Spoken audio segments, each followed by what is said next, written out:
अब हम लोग देखते हैं फोर्थ मेथड जिस क्रॉस मल्टीप्लिकेशन मेथड।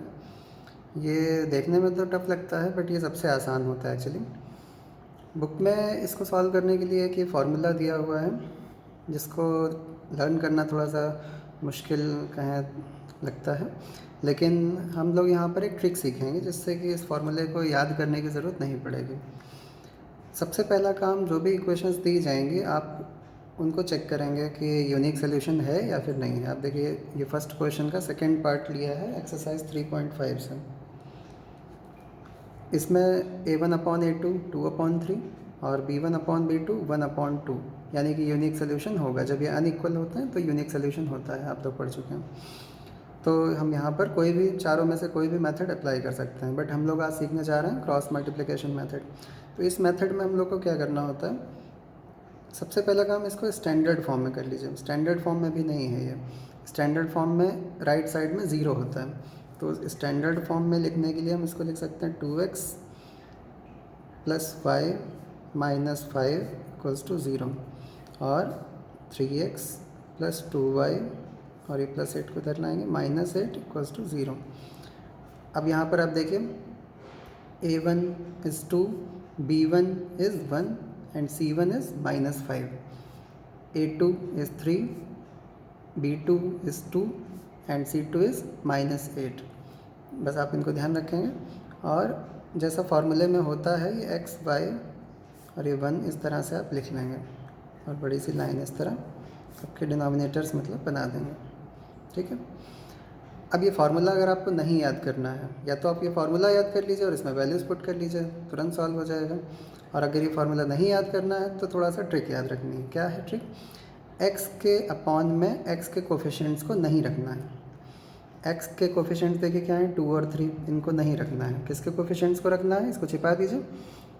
y के कोफिशिएंट्स 1 और 2 बिल्कुल जैसे लिखे हुए हैं वैसे लिख दीजिए, यहाँ 1 और ये 2। फिर उसके बाद कांस्टेंट टर्म्स यानी कि -5 और ये -8, ये देखिए इस तरह से लिख दीजिए। ठीक है। क्या याद रखेंगे, x के डिनोमिनेटर में x के कोफिशिएंट्स नहीं लिखना है। फिर y के डिनोमिनेटर में y के कोफिशिएंट्स नहीं लिखना है। y के कोफिशिएंट्स को छिपा दीजिए। और साइक्लिक ऑर्डर में, साइक्लिक मतलब y के बाद कांस्टेंट का नंबर आता है तो पहले कांस्टेंट टर्म्स, ये -5 एंड -8 इनको यहाँ पर लिखिए, -5 -8। और फिर उसके बाद अगला x के कोफिशिएंट्स यानी 2 और 3, ये इस तरह लिख दीजिए। फिर कांस्टेंट के अपॉन में कांस्टेंट नहीं, जिस तरह x के डिनोमिनेटर में x के कोफिशिएंट्स को नहीं लिखा, y के डिनोमिनेटर में y के कोफिशिएंट्स को छिपा लिया, नहीं लिखा। उसी तरह कांस्टेंट के अपॉन में कांस्टेंट टर्म्स को छिपा दीजिए, वो नहीं लिखे जाएंगे। साइक्लिक ऑर्डर मतलब अब x के कोफिशिएंट्स का नंबर आता है, यहाँ पर लिखेंगे 2 और 3 और ये y के कोफिशिएंट्स यानी 1 और 2, ये इस तरह हम लोग लिख देंगे। ठीक। अब अगला स्टेप क्या होगा, यहाँ पर इक्वल टू का साइन लगा दीजिए। अगला स्टेप होगा इनको क्रॉस मल्टीप्लाई करना, जैसा इसका नाम ही है क्रॉस मल्टीप्लिकेशन मेथड। तो एक्चुअली क्रॉस मल्टीप्लिकेशन यहाँ पर होता है। अगर आपने फार्मूला लर्न किया है ये ऊपर, तो इसमें कहीं पर भी क्रॉस मल्टीप्लाई का नाम ही नहीं आएगा। ठीक है, ये ऑलरेडी बना के रख दिया गया है। यहाँ पर देखिए क्रॉस मल्टीप्लाई करना है आपको। किससे मल्टीप्लाई करना है, 1 से इस -8 को मल्टीप्लाई करना है। x के अपॉन में ही लिखा रहने देंगे, 1 × -8 और माइनस जैसा फार्मूले में होता है वो माइनस आप अपने पास से लगाएंगे, ध्यान रखना है। ठीक है। और उसके बाद ये 2 और -5 को मल्टीप्लाई करके क्या मिलेगा, -10। उस -10 को इस तरह ब्रैकेट में लिखेंगे। फिर y के डिनोमिनेटर में इसी तरह 5 और 3 को मल्टीप्लाई किया, -5 और 3 को, -15 और फार्मूले का माइनस। फिर उसके बाद इन दोनों को मल्टीप्लाई किया, 8 × 2 = 16 और ये -16 को ब्रैकेट में लिखेंगे क्योंकि ये माइनस में आया है, ध्यान रखेंगे। फिर 1/2 × 2 4 और माइनस अपने आप से लगाया जाता है, 3 × 1 3। ठीक है। अब इसके बाद सिंप्लीफाई करना है जैसे कि हम लोग नॉर्मली करते हैं। ये देखिए -8 और ये माइनस से ब्रैकेट ओपन होने पर +10। फिर इधर -15 और ये माइनस +16, यहाँ पर ये 1। -8 + 10 2 और यहाँ पर 1। अब एक बार x वाले टर्म को कांस्टेंट के इक्वल रखेंगे, x की वैल्यू मिल जाएगी। एक बार y वाले टर्म को कांस्टेंट के इक्वल में रखेंगे, y की वैल्यू मिल जाएगी। x/2 = 1/1, 2 को इधर ले गए, x = 2, x की वैल्यू 2 मिल गई। और ये y/1 = 1/1, यानी कि y की वैल्यू 1 मिल गई। इस तरह से क्रॉस मल्टीप्लिकेशन मेथड अप्लाई किया जाता है। तो हमें ध्यान क्या रखना है, इक्वेशंस को स्टैंडर्ड फॉर्म में लिखना है। उसके बाद x, y और 1 को इस तरह लिखना है, डिनोमिनेटर्स बनाने हैं। उसके बाद में ध्यान रखना है x के अपॉन में x के कोफिशिएंट्स को नहीं लिखना है। यहाँ पर देखिए x के कोफिशिएंट्स को स्किप कर दिया था, छुपा दिया था। और y के अपॉन में y के कोफिशिएंट्स को नहीं लिखा था, कांस्टेंट्स पहले लिखे और फिर x के कोफिशिएंट्स लिखे, ये देखिए। और 1 के अपॉन में यानी कांस्टेंट के अपॉन में कांस्टेंट नहीं लिखने हैं, x के कोफिशिएंट्स और y के कोफिशिएंट्स लिखना है। ये पहला स्टेप याद रखना होगा।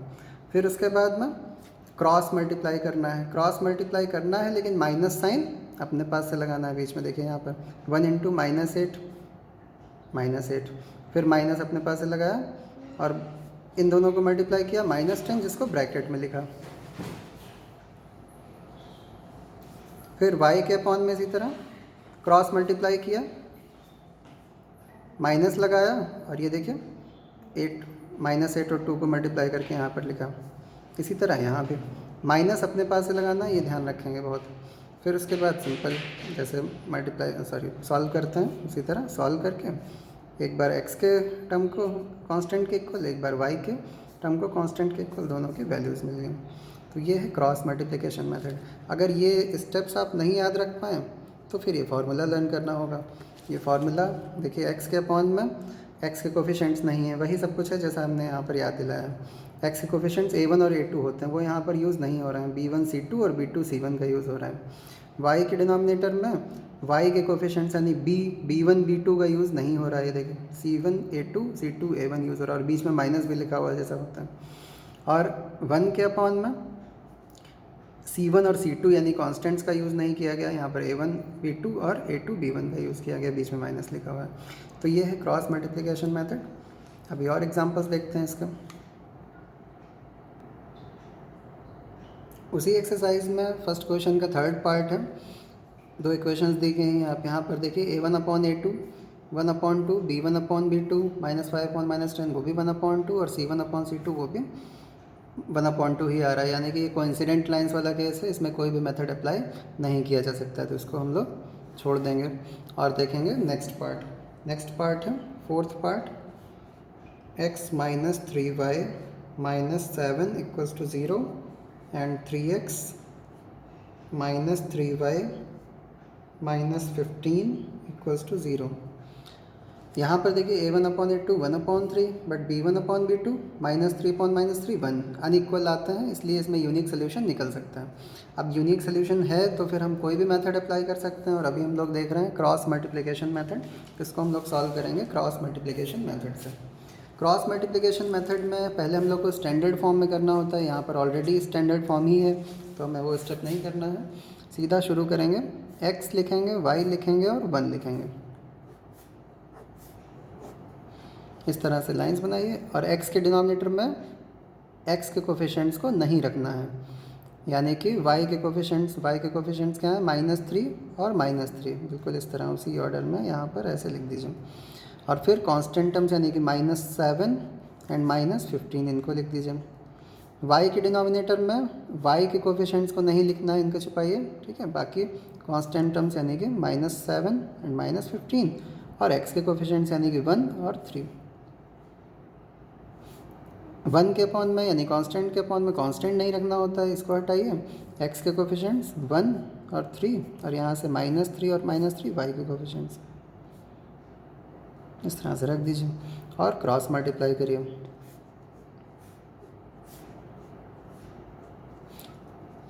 क्रॉस मल्टीप्लाई करते समय ध्यान रखेंगे स्टार्ट यहाँ से ही करना है, अपर कॉर्नर से ही स्टार्ट करना है, यहाँ से स्टार्ट नहीं करना है कभी भी आपको। तो -3 और ये -15 मल्टीप्लाई करने पर +45 मिलेगा। बीच में माइनस खुद से लगाना होता है, इस बात का बहुत ध्यान रखेंगे। यहाँ पर देखिए 7 और 3 मल्टीप्लाई होंगे, 21 माइनस भी माइनस दोनों हैं प्लस हो जाएंगे, यानी 21 सिर्फ मिलेगा। ये माइनस फॉर्मूले का है, ध्यान रखें। y अपॉन 7 3 ज़ा 21 -21 मिलेगा, और बीच में माइनस खुद से लगाएंगे, और -15 इंटू 1 -15, इसको ब्रैकेट में लिख लेंगे। या फिर आप माइनस और माइनस प्लस भी लिख सकते हैं इस सिस्टम में, बट ये पूरा डिटेल में लिखा हुआ है। यहाँ पर -3 और बीच में माइनस खुद से, और ये मल्टीप्लाई किया -9 ब्रैकेट में लगा के लिखा हुआ है। अब एक बार सिंप्लीफाई कर लेते हैं। यहाँ पर माइनस करेंगे 45 में से 21 तो मिलेगा हमको 24, और यहाँ पे ये -21 प्लस 15, और यहाँ पर -3 प्लस 9,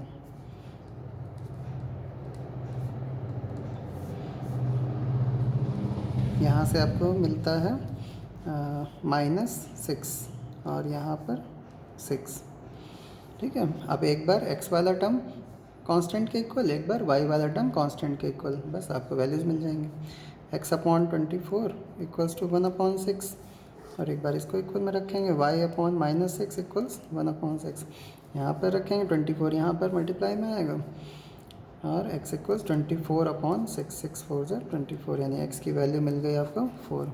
और यहाँ पर ये y -6 यहाँ आएगा, -6/6, यानी कि -1, y की वैल्यू मिल गई -1। तो ये x और y की वैल्यूज़ आ गई हैं। तो ये क्रॉस मल्टीप्लिकेशन मेथड देखा जाए तो सबसे ज़्यादा आसान है, बहुत ही आसानी से इसमें वैल्यूज़ निकल आती हैं। कुछ और एग्जांपल्स भी देखेंगे नेक्स्ट वीडियो में।